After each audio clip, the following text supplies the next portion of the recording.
నమస్కారం ఎస్డివిన్ న్యూస్ కి స్వాగతం. ముందుగా ఈనాటి ముఖ్య అంశాలు. 59వ డివిజన్లో పర్యటించిన మాజీ మంత్రి ఎమ్మెల్యే వెల్లంపల్లి ప్రజలకు మంచి చేయడమే వైసీపీ ప్రభుత్వ లక్ష్యమని వెల్లడి. ఏపీలో గరిష్ట స్థాయిలో రైల్వే ప్రాజెక్టుల అభివృద్ధి జరిగిందన్న రైల్వే డీఆర్ఎం నరేంద్ర పాటిల్ ప్రయాణికులకు మెరుగైన సదుపాయాలు కల్పిస్తామని వెల్లడి. వైసీపీ ప్రభుత్వం సలహాదారులకు 680 కోట్ల రూపాయల ప్రజాధనాన్ని దుర్వినియోగం చేసిందని ఆరోపించిన జనసేన నేత మనోహర్ వైసీపీ అక్రమాలపై పోరాటం సాగిస్తామంటూ హెచ్చరిక. బీఎంసీ 2వ అంతస్తు ప్రారంభోత్సవ కార్యక్రమానికి ప్రతిపక్షాలకు ఆహ్వానం లేకపోవడాన్ని తప్పుపట్టిన టీడీపీ ఫ్లోర్ లీడర్ బాలస్వామి పాలకపక్షం ఏకపక్ష వైఖరిని అవలంబిస్తోందని విమర్శ.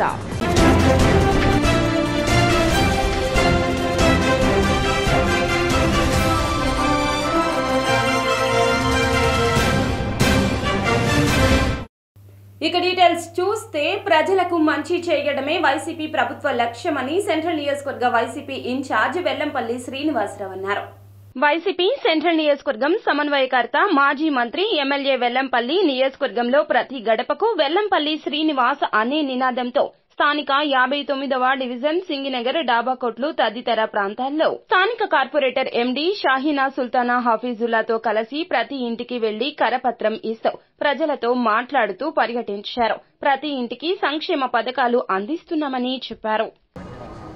సెంట్రల్ నియోజకవర్గంలోని 59వ డివిజన్లో మా వదినమ్మ స్థానిక కార్పొరేటర్ గారు సుల్తానా గారు మేడం గారి ఆధ్వర్యంలో చాలా ఈ యొక్క గడప గడపకి ఈ యొక్క వైఎస్ఆర్సీపీ పార్టీ తరఫున ప్రతి ఇంటికి కూడా వెళ్ళడం జరుగుతుంది. ప్రచార నిమిత్తంగా చాలా చక్కగా అందరూ కూడా చాలా ఆనందంగా మమ్మల్ని అందరినీ ఆహ్వానించడం చాలా సంతోషంగా ఉంది. ఈ కార్యక్రమానికి సోదరుడు రుహుల్లా, అదేవిధంగా మా డిప్యూటీ మేయర్ గారు శైలజారెడ్డి గారు, ఇతర పార్టీ నాయకులు చాలా సంతోషంగా ఉంది. ఎందుకంటే జనరల్గా ఓట్లు అడుగుదామని చెప్పిన ఉద్దేశంతో ప్రచారంగా రావడం జరుగుతుంది. కానీ ఇది ఒక విజయోత్సవ ర్యాలీలాగా డివిజన్ అంతా కూడా తరలి వచ్చి తప్పకుండా మిమ్మల్ని మంచి మెజారిటీతో గెలిపిస్తాం, 100% మళ్ళీ జగన్మోహన్ రెడ్డి గారు ముఖ్యమంత్రి కావాలి అని చెప్పని వీళ్ళందరి యొక్క మాట చూస్తున్నారు. గడప గడపకి ఇవ్వచ్చు, లేకపోతే ఎన్నికల ప్రచారం. మరి మన అభ్యర్థి గారు మాజీ మంత్రి గారు, అలాగే పశ్చిమ నియోజకవర్గ శాసనసభ్యులు వెల్లంపల్లి శ్రీనివాసరావు గారి ఆధ్వర్యంలో, అలాగే స్థానిక కార్పొరేటర్ షాహీనా సుల్తానా గారు, అలాగే మన ఎమ్మెల్సీ గారు ప్రతి ఒక్కళ్ళం కూడా ఏదైతే వైఎస్ఆర్ కాంగ్రెస్ పార్టీ అంటేనే ప్రజల పక్షాన ప్రజల సమస్యలకి పోరాడే విధంగా గత 4.5 సంవత్సరాలు కావచ్చు, లేకపోతే జగన్మోహన్ రెడ్డి గారు ఏదైతే ముఖ్యమంత్రి స్థానంలో కూర్చున్న దగ్గర నుంచి కూడా ప్రజల యొక్క క్షేమంగానే ధైర్యంగా ముందుకెళ్ళి మీరు అడిగిన పనులన్నీ చేయండి అనేటువంటి సంకేతాలు ఇచ్చి మమ్మల్ని అందరినీ కూడా ప్రజల మధ్యకు నిలిచారు. ఏదైతే జగన్మోహన్ రెడ్డి గారు చేస్తానన్న దానికన్నా కూడా ఎక్కువ రెట్టింపుతో మరి గాలికి పసుపు రంగు జెండా ఎగిరిపోయింది, అలాగే గ్లాస్ పగిలిపోయింది అనడానికి నిదర్శనం ఈరోజు మీరే చూశారు. మా డివిజన్లో వచ్చిన జనాలే ఈరోజు పాదయాత్ర అంటే ఓటు అడగడానికి వచ్చినట్టుగా లేదు. ఎందుకంటే ఆల్రెడీ వెల్లంపల్లి శ్రీనాన్న గెలిచిన మహోత్సవంలో ఆయన తిరిగినట్టుగా ఉంది. అలాగే ఇక్కడికి విచ్చేసిన ప్రతి ఒక్కరికి కూడా ప్రత్యేక ధన్యవాదాలు కూడా తెలుపుతున్నాను. ప్రతి ఒక్కళ్ళు కూడా జగనన్న చేసినటువంటి మంచిని, అలాగే ఆయన పెట్టి ఏపీలో గరిష్ట స్థాయిలో రైల్వే ప్రాజెక్టులు అభివృద్ధి చేసినట్లు డీఆర్ఎం నరేంద్ర పాటిల్ వెల్లడించారు. ఏపీ, తెలంగాణ రాష్ట్రాలకు సంబంధించిన బడ్జెట్ కేటాయింపులపై రైల్వే శాఖ మంత్రి అశ్విని వైష్ణవ్ వర్చువల్ గా నిర్వహించిన విలేకరుల సమావేశంలో డీఆర్ఎం నరేంద్ర పాటిల్ తో పాటుగా అధికారులు పాల్గొన్నారు. రైల్వే మంత్రి 2 తెలుగు రాష్ట్రాలకు కేటాయించిన బడ్జెట్ వివరాలను వెల్లడించారు. అనంతరం డీఆర్ఎం నరేంద్ర పాటిల్ ఏపీతో పాటుగా విజయవాడ డివిజన్ లో జరుగుతున్న పలు అభివృద్ధి పనులపై మాట్లాడారు. Shri Ashwini Vaishnav ji just now briefed the press and media from Andhra, Telangana and Karnataka. This was regarding the budget and the budget provisions, especially for Ministry of Railways, and special emphasis on the state of Andhra Pradesh. In fact, it is a very happy budget for the state of Andhra Pradesh. The railway portion of the budget, in current budget, only for the state of Andhra Pradesh, the allocation is 9,138 crore of rupees. It is 9,138 crore. 2 economic corridors have been planned, and these are, one is energy, mineral and cement corridor, one is port connectivity corridor, and one is high traffic density corridors. These three corridors will be there for increasing the infrastructure of the railways. Out of that, in these three, the energy corridor is being planned to construct 22,200 kilometers of railway track. In the any locations, as you might be seeing on the social media also, all the divisions are showing the work progress. So 24-25 there will be a huge expenditure on Amrit Bharat stations, and for that also a huge allocation have been provided. In fact, these projects will have to be completed at a record speed. Jagan ప్రభుత్వం గత 4 ఏళ్లలో ప్రభుత్వ సలహాదారుల పేరిట 680 కోట్ల రూపాయల ప్రజాధనాన్ని మంచి నీటిలా ఖర్చు చేసింది. అందులో ఒక్క సజ్జల రామకృష్ణారెడ్డికే 140 కోట్ల మేర భారీగా వ్యయం చేసినట్లు జనసేన పార్టీ రాజకీయ వ్యవహారాల కమిటీ చైర్మన్ నాదెండ్ల మనోహర్ ధ్వజమెత్తారు. మంగళగిరిలోని పార్టీ కార్యాలయంలో ఆయన విలేకరులతో మాట్లాడారు. రాష్ట్రంలో ఏకంగా 89 మంది ప్రభుత్వ సలహాదారులను నియమించడంపై హైకోర్టే ఆశ్చర్యపోయిందన్నారు. జిల్లా కలెక్టర్లకు సైతం సలహాదారులను నియమిస్తారేమోనని ఇదంతా అనవసరపు ఖర్చు, హంగామా అంటూ తప్పుబట్టింది అని కామెంట్స్ చేస్తూ, మీ పనితీరు చూస్తుంటే రాబోయే రోజుల్లో జిల్లాలో ఉన్న కలెక్టర్లకు కూడా మీరు సలహాదారులు నియమిస్తారేమో అని ఆ రోజున డివిజన్ బెంచ్ చాలా తీవ్రమైన విమర్శలు చేశారు. అసలు లిస్ట్ ఎక్కడుంది, ఎంతమంది అడ్వైజర్స్ ఉన్నారు, వీళ్ళు ఏ విధంగా ప్రభుత్వానికి సలహాలు ఇస్తున్నారు, దీనిపైన సమగ్ర నివేదిక కావాలని ఆ రోజున డివిజన్ బెంచ్ గౌరవ హైకోర్టులో ఉన్న పెద్దలు అడిగినప్పుడు రాష్ట్ర ప్రభుత్వం సడన్గా వాళ్ళకి గుర్తొచ్చి మార్చ్ 2023లో, అంటే సుమారు 11 నెలలు అయింది, కొత్త విధానం తీసుకొస్తున్నాం ఈ అడ్వైజర్స్ నియామకంలో అని చెప్పి, వీళ్ళు ఖచ్చితంగా ఎవరైతే మేము నియమించామో అడ్వైజర్స్గా వీళ్ళు పబ్లిక్ సర్వెంట్స్, అంటే ప్రజాసేవకులు, వీళ్ళు చేసే ప్రతి పని కూడా డిశ్చార్జింగ్ ఆఫ్ పబ్లిక్ డ్యూటీ, అంటే ప్రభుత్వంలో ఉన్న ఒక ఎంప్లాయీకి వర్తించే విధి విధానాలని ఈ శాఖలో ఉన్న వివిధ అడ్వైజర్స్కి కూడా ఇదే వర్తిస్తుందని ఒక కొత్త పాలసీ తీసుకొస్తున్నామని 2023 మార్చిలో రాష్ట్ర ప్రభుత్వం గౌరవ హైకోర్టుకి నివేదిక అందించి ఆ రోజున వాళ్ళు చెప్పారు. కేవలం క్వాలిఫైడ్ పర్సన్స్ని అపాయింట్ చేస్తున్నామని, వీళ్ళ సలహాల ద్వారా ఏ నిర్ణయం రాష్ట్ర ప్రభుత్వం తీసుకోవాలన్నా కూడా ఈ పెద్ద మనుషుల్ని కూర్చోబెట్టుకుని అడిగి వాళ్ళ సలహాలు తీసుకుని మేము నిర్ణయం తీసుకుంటున్నామని ఆ రోజు ప్రకటించారు. మరి ఇన్ని రోజులు విపక్ష కార్పొరేటర్లను పిలవకుండా నూతన భవనాన్ని ప్రారంభించడం ఏమిటంటో తెదేపా ఫ్లోర్ లీడర్ నిలబండ్ల బాలస్వామి ప్రశ్నించారు. నగరపాలక సంస్థ ప్రధాన కార్యాలయంలో తెదేపా ప్రభుత్వ హయాంలో 32 కోట్లతో 9 అంతస్తుల భవన నిర్మాణానికి శ్రీకారం చుట్టి సెల్లార్, గ్రౌండ్, మొదటి అంతస్తు నిర్మాణం పూర్తి చేయగా వైకాపా ప్రభుత్వం వచ్చాక 2 అంతస్తులు నిర్మించి హడావిడిగా ప్రారంభించడం సరికాదంటూ తెదేపా floor leader Nilabandla Balaswamy corporator Chennagiri Rammohan Rao విమర్శించారు.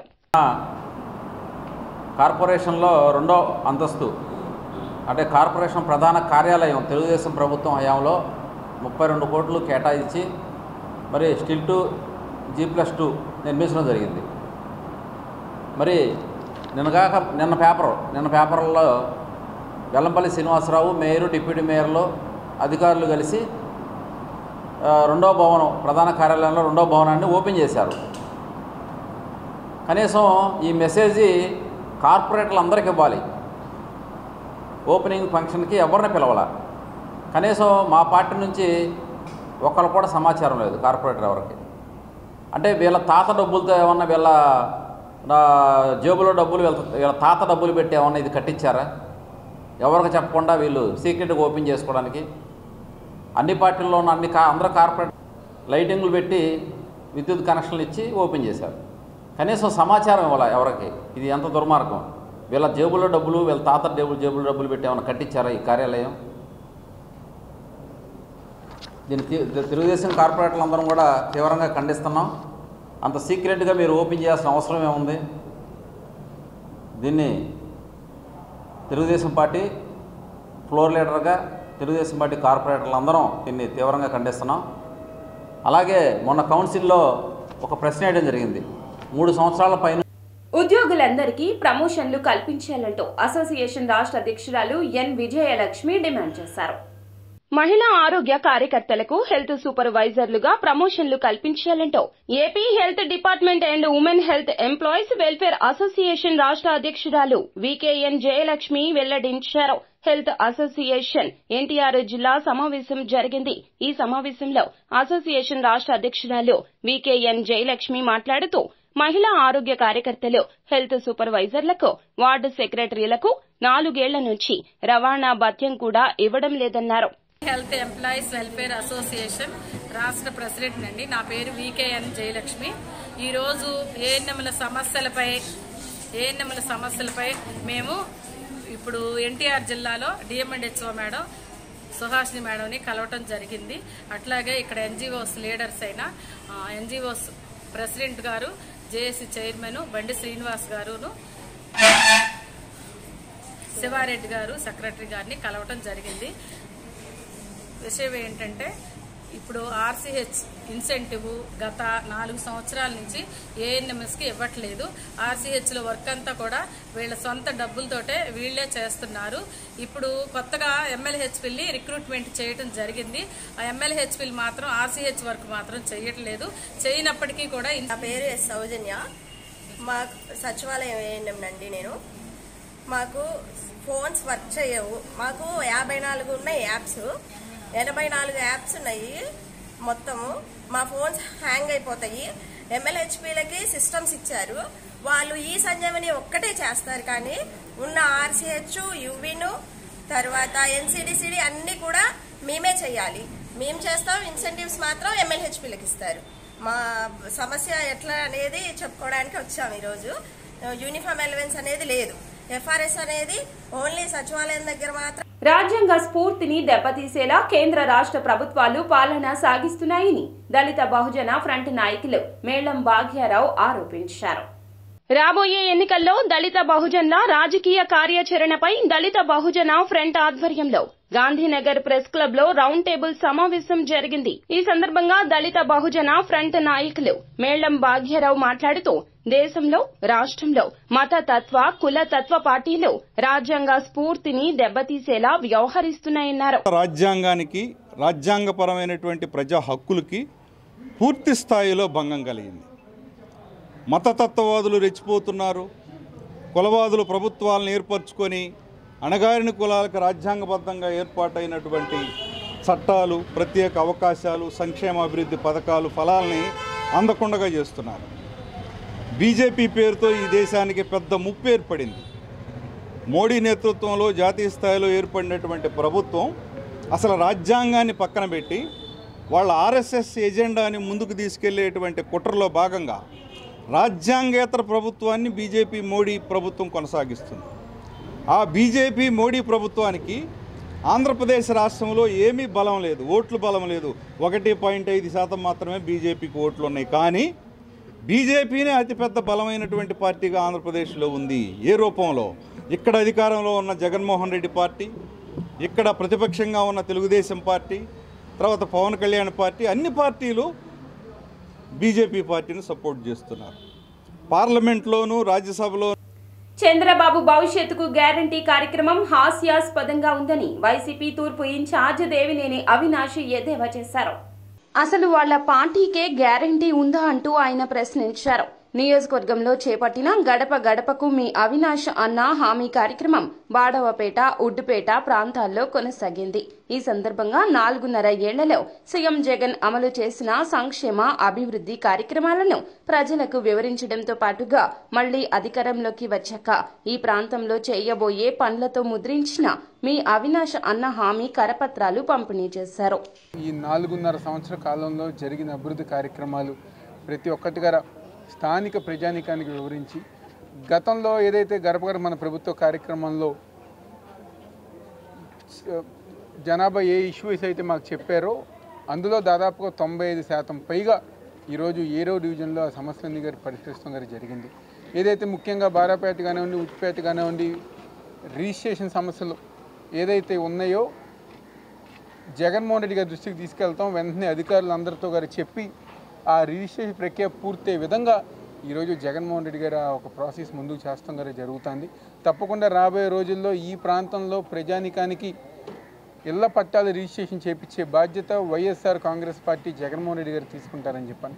ఇంకా ఏదైతే చిన్న చిన్న ఇష్యూస్ ఉన్నాయో అన్నీ గారా ఈరోజు 7వ డివిజన్లోని మరి గడప గడప మన ప్రభుత్వం కార్యక్రమం బాడవపేటలో మరి మా యొక్క తూర్పు నియోజకవర్గ ఎమ్మెల్యే అభ్యర్థి అయిన శ్రీ దేవినేని అవినాష్ గారు, మరి స్థానిక corporator standing committee member Madhuri గారు, మరియు వైఎస్ఆర్సీపీ నాయకులు పెద్దలందరం కూడా పాల్గొనడం జరిగింది. ప్రతి ఒక్కరు ఒకటే అంటున్నారు, ఈరోజు ప్రతి గుమ్మానికి వెళ్తుంటే ఈరోజు ఎన్నోసార్లు అవినాష్ గారిని చూడటం జరిగింది. మరి చూడటం, ప్రతి ఇంటికి రావటం, మరి పథకాలు అందనియా లేవా, మరి సంక్షేమ పథకాలు, మరి మరో పక్క అభివృద్ధి కూడా వారు అడిగిన పనులన్నీ కూడా డ్రైనేజ్ సమస్యలు, మరి ప్యాచ్ వర్క్లు ఉన్న రోడ్లు ఉన్న వాటర్ సమస్యలు అన్నీ కూడా అతిథిగా విచ్చేసిన మన తూర్పు నియోజకవర్గ ఇన్ఛార్జ్ గారైన దేవినేని అవినాష్ గారికి, మన 5వ డివిజన్ కార్పొరేటర్ గారికి, మాధవి గారికి, సుభాషిణి గారికి, ఇంకా ఆర్పీలకి, వాలంటరీ వ్యవస్థ అందరికీ, ఇక్కడ విచ్చేసిన డివిజన్ నాయకులందరికీ, సంపత్ గారికి, ముఖ్యంగా మన విజయవాడ నగరపాలక సంస్థ డిప్యూటీ మేయర్ గారైన బెల్లం దుర్గా గారికి ధన్యవాదాలండి. ఈరోజు మన బాడోపేట, నెహ్రూ నగర్, ఉడ్డుపేట చూసుకున్నట్టయితే ఇదొక వైఎస్ఆర్సీపీ కంచుకోట అని చెప్పుకోవచ్చండి. గత ప్రభుత్వం నుంచి ఈ ప్రభుత్వం కేంద్ర ఆర్థిక శాఖ మంత్రి నిర్మలా సీతారామన్ పార్లమెంట్లో ప్రవేశపెట్టిన ఓట్ ఆన్ అకౌంట్ బడ్జెట్ కేవలం ఎన్నికల ప్రసంగమని సిపిఐ రాష్ట్ర కార్యదర్శి రామకృష్ణ వ్యాఖ్యానించారు. స్వాతంత్ర భారతదేశంలో ఇలాంటి చెత్త బడ్జెట్ను ఏనాడూ చూడలేదని దుయ్యబట్టారు. గత 10 ఏళ్లలో అభివృద్ధి చేశామని చూపించిన లెక్కలకు వాస్తవాలకు ఏమాత్రం పొంతం లేదని, పైగా వచ్చే 5 ఏళ్లలో భారత్ అద్భుతమైన ప్రగతి సాధించబోతోందని చెప్పుకోవటం ఎన్నికల ర్యాలీల్లో చేసిన ప్రసంగంలా ఉందన్నారు. డెమోక్రసీ, డెమోగ్రఫీ, డైవర్సిటీ వంటి పదాలను మోదీ ప్రసంగంలో తరచూ వింటూనే ఉన్నామని, కానీ ఏనాడు వాటి అర్థాలకు అనుగుణంగా ఆయన పాలన లేదని, పైగా రాజ్యాంగాన్ని ఉల్లంఘించడం ద్వారా ప్రజాస్వామ్యాన్ని పూర్తిగా కూనీ చేశారని గుర్తు చేశారు. కేంద్ర ఆర్థిక మంత్రి నిర్మలా సీతారామన్ గారు ప్రవేశపెట్టిన బడ్జెట్ గతంలో అయితే అంకెల గారడి అనేవాళ్ళము, కానీ ఈసారి పక్కా ఎన్నికల స్పీచ్ ఇచ్చినట్లు, పైగా పదే 10 ఏళ్ల కాలంలో తాము అభివృద్ధి సాధించామని చెప్తూ వచ్చారు. ఈ బడ్జెట్ గురించి మాట్లాడాలంటే 10 ఏళ్లుగా వారు ఎంతో అభివృద్ధి సాధించినట్లుగా, ప్రత్యేకించి మహిళలు, పేదలు, యువకులు, రైతులకు ఒక టార్గెట్ చేసి వారి కోసం కార్యక్రమాలు ప్రవేశపెట్టినట్లుగా చెప్పింది. కానీ అది అవాస్తవం. ఎందుకంటే ఈ 10 ఏళ్ల కాలంలో ఆమె పేర్కొన్న వర్గాలు ఏవి కూడా అభివృద్ధి సాధించలేదు. రైతులు ఇప్పటికి కూడా అప్పుల పాలయ్యారు, అప్పుల్లో ఉన్నారు. గిట్టుబాటు ధరలు కూడా వాళ్ళకి లభ్యం కావడం లేదు. ప్రభుత్వం ఇస్తున్న 6,000, 10,000, 13,000 రూపాయలు ఈ మూలకు చాలదు. వారి అభివృద్ధి జరగలే. ఇప్పటికీ ఆత్మహత్యలు కొనసాగుతూ ఉన్నాయి. తర్వాత యువకుల గురించి చాలా గొప్పగా చెప్పింది ఆమె. యువకులకు మీరు ఆ రోజు 2014 ఎన్నికలు చాలా క్లియర్గా చెప్పారు. సంవత్సరానికి 2 కోట్ల మందికి ఉద్యోగాలు అన్నారు. 10 ఏళ్లలో 20 కోట్ల మందికి ఉద్యోగాలు ఇవ్వాలి. మరి ఎన్ని కోట్ల మందికి ఉద్యోగాలు ఇచ్చారో మీరు చెప్పలేకపోతా ఉన్నారు. పేదరికం గురించి కూడా మాట్లాడుతూ ఉన్నారు. 25 కోట్ల మంది పేదలు విముక్తి అయ్యారు. వారందరూ కూడా బిలో పవర్టీ లైన్ నుంచి అబోవ్ పవర్టీ లైన్కి వచ్చని చెప్పారు. మరి 25 కోట్ల మంది పేదలందరూ కూడా పైకి వచ్చింటే దేశంలో 80 కోట్ల మందికి ఉచిత. రాష్ట్రంలో బీజేపీ పార్టీని బలోపేతం చేసే దిశగా పనిచేస్తామని ఆ పార్టీ నాయకులు అటూరి శ్రీరామ్ వెల్లడించారు. రాష్ట్రంలో బీజేపీ పార్లమెంట్ ఎన్నికల కేంద్రాల ప్రారంభోత్సవం అట్టహాసంగా జరిగింది. భీమవరం నుంచి పార్టీ రాష్ట్ర అధ్యక్షురాలు అన్ని కార్యాలయాల్ని ప్రారంభించారు. విజయవాడ నుంచి ఈ కార్యక్రమంలో ఎన్టీఆర్ జిల్లా పార్లమెంట్ నాయకులు పాల్గొన్నారు. అనంతరం అడ్డూరి శ్రీరామ్ మాట్లాడుతూ ఒకే రోజు పార్లమెంట్ కేంద్రాలను ప్రారంభించుకోవడం శుభపరిణామమన్నారు. నరేంద్ర మోదీ పాలనలో దేశం ఎంతో అభివృద్ధి చెందుతుందని, రాష్ట్రంలో కూడా బీజేపీ అధికారంలోకి వస్తే ఎంతో మేలు జరుగుతుందన్నారు.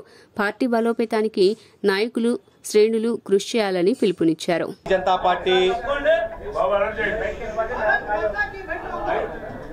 రాష్ట్ర అధ్యక్షులు శ్రీమతి దగ్గుబాటి పురంధేశ్వరి గారి ఆదేశాల మేరకు రాష్ట్ర వ్యాప్తంగా అన్ని జిల్లా పార్టీ కేంద్రాలని పార్లమెంట్ ఎన్నికల కేంద్రాలుగా మార్చాలి. ఒకే రోజు 1/2/24 ఒకే రోజు 10:30 నుంచి 11:30 లోపు రాష్ట్రంలో ఉన్నటువంటి అన్ని పార్లమెంటు ఎన్నికల కేంద్రాలు ప్రారంభించాలని పిలుపు మేరకు ఈరోజు ఎన్టీఆర్ జిల్లా భారతీయ జనతా పార్టీ విజయవాడ పార్లమెంట్ ఎన్నికల కార్యాలయాన్ని ఈరోజు ప్రారంభించుకోవడం జరిగింది. ఈ యొక్క కార్యక్రమానికి ముఖ్య అతిథులుగా రాష్ట్ర దేశంలో మరొకసారి మోదీ సర్కార్, రాష్ట్రంలో ఒకసారి భారతీయ జనతా పార్టీ ఈ నినాదంతో యావత్ భారతదేశం కూడా ఈ రోజున మారుమ్రోగిపోతుంది. మనందరికీ తెలిసిందే, దేశవ్యాప్తంగా ఈ రోజున ఉన్నటువంటి మౌలిక వసతుల కల్పన, ఎయిర్పోర్ట్స్ కావచ్చు, నేషనల్ హైవేస్ కావచ్చు, రైల్వే కానివ్వండి, అలాగే సంక్షేమ పథకాలకు సంబంధించి కడుపులో ఉన్న బిడ్డ దగ్గర నుంచి పండు ముదుసలి వరకు కూడా భారతీయ జనతా పార్టీ అంత్యోదయ సిద్ధాంతంతో ప్రతి ఒక్కరికి అభివృద్ధి ఫలాలను అందిస్తూ ఉంది. మన రాష్ట్రంలో అండ్ దేశంలో కూడా చూస్తే వారసత్వ, కుటుంబ, అవినీతి పాలకులు ఎవరైతే ఉన్నారో, పార్టీలు ఎవరైతే ఉన్నారో వారిపైన పోరుకి సిద్ధపడు. రాష్ట్ర రథసారథి పురంధేశ్వరి గారి ఆలోచన మేరకు ఇవాళ ప్రతి జిల్లాలో కూడా జిల్లా కార్యాలయాలు తెరవటం జరుగుతుంది. అట్లానే విజయవాడ కూడా ఇవాళ సెక్రటరీ అయిన మట్టా ప్రసాద్ గారు ఇవాళ వచ్చి ఇక్కడ తెరవటం జరిగింది. ఈ కార్యాలయాలతో ఇవాళ నుంచి భారతీయ జనతా పార్టీ ఎలక్షన్కి శంఖారావం కూరుతోందని కూడా చెప్పగలం. జగన్ గారి పిలుపు మేరకు మేము కూడా రణానికి సిద్ధమే అని కూడా ఇవాళ నుంచి మా కార్యాచరణ ఉంటుందని కూడా చెప్పడం జరుగుతుంది.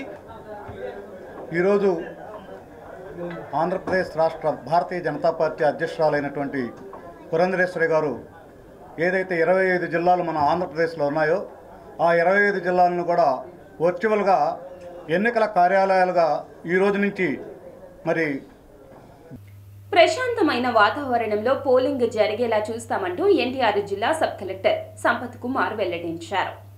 మైలవరం సెక్టర్ ఆఫీసర్ల శిక్షణ కార్యక్రమం నిర్వహించారు. ఈ కార్యక్రమంలో ఎన్టీఆర్ జిల్లా సబ్ కలెక్టర్ సంపత్ కుమార్, నియోజకవర్గ అభివృద్ధిలో సెక్టర్ ఆఫీసర్లు, పలువురు పోలీస్ సెక్టర్ ఆఫీసర్లు పాల్గొన్నారు. ఈ సందర్భంగా సబ్ కలెక్టర్ సంపత్ కుమార్ మాట్లాడుతూ ఎటువంటి ఇబ్బందులు తలెత్తకుండా ప్రశాంతమైన వాతావరణంలో పోలింగ్ నిర్వహించే సెక్టర్ ఆఫీసర్లకు అవగాహన అవసరమని, అందువల్ల ఈ అవగాహన కార్యక్రమం ఏర్పాటు చేశామన్నారు.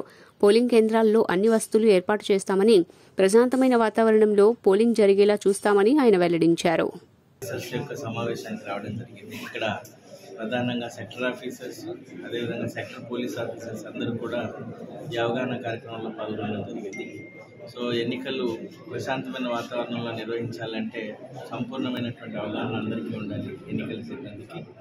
దానిలో భాగంగా ఈ ప్రయత్నం చేయడం జరిగింది. దీంతోపాటు ప్రతి ప్రధాన పోలింగ్ కేంద్రాలన్నింటిలో కూడా మినిమం ఉండాల్సినటువంటి ఫెసిలిటీస్ ఏవైతే ఉన్నాయో, టాయిలెట్ దగ్గర నుంచి ర్యాప్ కానీ, డ్రింకింగ్ వాటర్ కానీ, ఇతర ఫర్నిచర్ కానీ, లైటింగ్ కానీ, వీటన్నిటిని పరిశీలించడం కోసం ఈ సెక్టర్ ఆఫీసర్స్కి బాధ్యతలను అప్పగించడం జరిగింది. సో వాటి యొక్క వెరిఫికేషన్ కోసం ఈ నియోజకవర్గానికి రావడం జరిగింది. అందరూ ప్రధానంగా వారి యొక్క బాధ్యతలన్నింటినీ పూర్తిగా నిర్వహించేటువంటి ప్రక్రియలో ఎలాంటి లోపం లేకుండా ఉండాలని ఇక్కడ ఉన్నటువంటి తనకు టికెట్ ఇవ్వాలని కోరుతూ టీడీపీ నేత బుద్ధా వెంకన్న విజయవాడ వెస్ట్ లో బల ప్రదర్శన చేపట్టారు.